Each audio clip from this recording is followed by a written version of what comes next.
प्रमुख आयोग पार्ट 3। ठीक है। वैधानिक या फिर गैर संवैधानिक या फिर सांविधिक आयोग का बात करें तो पहला आता है NHRC, national human right commission, राष्ट्रीय मानवाधिकार आयोग। स्थापना रंगनाथ कमेटी के सिफारिश पे 1993 में मानवाधिकार एक्ट आया था और 12 अक्टूबर 1993 में इसको वैधानिक आयोग बना दिया गया। आगे बात करते हैं इसकी नियुक्ति का, तो इसकी नियुक्ति क्या बोलते हैं कि NHRC के हेड का नियुक्ति राष्ट्रपति करते हैं। 5 लोगों का समिति के इसके समिति में 6 सदस्य होते हैं। प्रधानमंत्री इसके अध्यक्ष होते हैं। लोकसभा के स्पीकर एवं विपक्ष के नेता होते हैं। ठीक है। लोकसभा से 2 लोग होते हैं, स्पीकर और विपक्ष के नेता। ठीक है। और राज्यसभा से उपसभापति और राज्यसभा के विपक्ष के नेता एवं गृह मंत्री होते हैं। ठीक। आगे बात करते हैं कि ध्येय वाक्य है सर्वे भवन्तु सुखिनः। NHRC की शक्ति क्या है? दीवानी शक्ति है, सिविल पावर, समन या बुलावा भेज सकता है। हटाने की शक्ति राष्ट्रपति का है।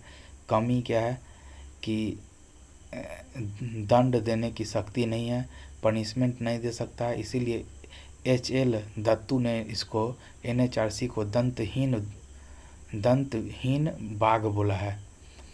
SHRC का बात करें तो राज्य मानवाधिकार आयोग, स्टेट ह्यूमन राइट कमीशन। इसके स्ट्रक्चर का बात करें तो इसमें 1 अध्यक्ष और 2 सदस्य होते हैं। अपॉइंटमेंट राज्यपाल करते हैं। और इसके समिति में भी कौन कौन होते हैं? तो एक तो चीफ मिनिस्टर होते हैं, एक विधानसभा के अध्यक्ष, विधानसभा के विपक्ष के नेता, गृह मंत्री और विधान परिषद के अध्यक्ष और विपक्ष के नेता होते हैं। 2019 में संशोधन किया गया NHRC में। क्या किया गया कि पहले क्या था कि अध्यक्ष कौन होगा? पहले था कि सुप्रीम कोर्ट का पूर्व मुख्य न्यायाधीश ही इसके अध्यक्ष हो सकते हैं। अब क्या है? सुप्रीम कोर्ट का पूर्व मुख्य न्यायाधीश या फिर सुप्रीम कोर्ट का न्यायाधीश भी अब बन सकता है। ठीक है। ठीक। आगे बात किया जाए कि और 1 महिला सदस्य का होना अनिवार्य है NHRC में। कार्यकाल का बात किया जाए तो पहले 5 वर्ष या फिर 70 वर्ष की आयु था। अब क्या है? 3 वर्ष या फिर 70 वर्ष की आयु। NHRC की बात करें तो पहले अध्यक्ष कौन है? रंगनाथ मिश्रा जी। वर्तमान अध्यक्ष अरुण कुमार जी।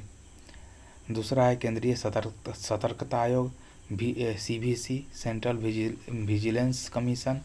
स्थापना संथानम कमेटी के द्वारा 1964 में। ठीक है। 2003 का अधिनियम है के द्वारा वैधानिक आयोग बनाया गया।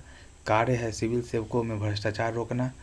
ठीक है। और CVC का अपॉइंटमेंट नियुक्ति राष्ट्रपति करते हैं। किसके सलाह पे? तो सलाह समिति में 3 लोग होते हैं, प्रधानमंत्री, विपक्ष के नेता और गृह मंत्री। संरचना होता है 1+2 का, 1 अध्यक्ष CVC केंद्रीय सतर्कता आयोग और 2 अन्य सदस्य। कार्यकाल 4 वर्ष या फिर 65 वर्ष की आयु। पहले CVC central vigilance commission N Srinivasan थे। वर्तमान में प्रवीण कुमार श्रीवास्तव हैं। अगला है CIC सेंट्रल इंफॉर्मेशन कमीशन, केंद्रीय सूचना आयोग। ठीक है। RTI एक्ट 2005 का है, राइट टू इन्फॉर्मेशन एक्ट। और 12 अक्टूबर 2005 के द्वारा इसको वैधानिक संस्था बनाया गया। इसलिए 12 अक्टूबर को RTI डे मनाया जाता है। इसका संरचना में मैक्सिमम 1+10 1 CVC केंद्रीय सूचना आयुक्त और 10 मेंबर हो सकते हैं। अपॉइंटमेंट इसके राष्ट्रपति करते हैं। इसके किसके सिफारिश पे? तो 3 लोगों की समिति होती है, प्रधानमंत्री, लोकसभा विपक्ष के नेता और कैबिनेट मंत्री। आगे बात करते हैं कि first CIC central information commissioner पहले कौन थे? मुख्य सूचना आयुक्त पहले वजाहत हबीबुल्लाह। वर्तमान में हीरालाल सामरिया जी हैं राजस्थान से। CIC का कार्य क्या है? जिम्मेदार व्यक्ति जिससे सूचना मांगी गई है अगर देने में असमर्थ है तो 250 रुपये पर डे से लेकर अधिकतम 25,000 रुपये तक का जुर्माना लगा सकती है। कार्यकाल इसका 65 वर्ष की आयु या केंद्र सरकार द्वारा तय की गई अवधि तक रहते हैं। CBI का बात करें तो सेंट्रल ब्यूरो ऑफ इन्वेस्टिगेशन, इसका फुल फॉर्म होता है केंद्रीय अन्वेषण ब्यूरो। इसका काम होता है रिसर्च, अन्वेषण, जांच करना। 1963 में इसका स्थापना हुआ था। इसके प्रथम निर्देशक डीपी कोहली जी हैं। मोटो इसका है उद्यमता, निष्पक्षता और ईमानदारी, 3I। पावर कहाँ से मिलता है सीबीआई को? तो दिल्ली विशेष पुलिस स्थापना एक्ट 1946 के तहत इसको पावर मिलता है। वर्तमान में इसके हेड प्रवीण सूद जी हैं। और ये किस मंत्रालय के अंतर्गत आता है? तो सीबीआई कार्मिक मंत्रालय के अंतर्गत आता है। कार्यकाल इसका 2 वर्ष होता है। और सुप्रीम कोर्ट 5 वर्ष भी हो सकता है। ठीक है, आगे बात करते हैं कि सुप्रीम कोर्ट कहा है कि 5 वर्ष तक भी हो सकता है इसका। अगला है राष्ट्रीय अल्पसंख्यक आयोग, national commission for minority.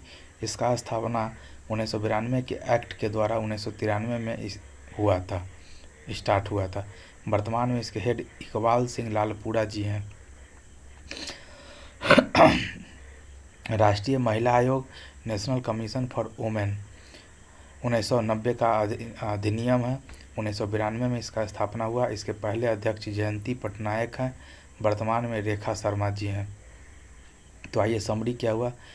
NHRC का कौन सा एक्ट है? 1993 का एक्ट।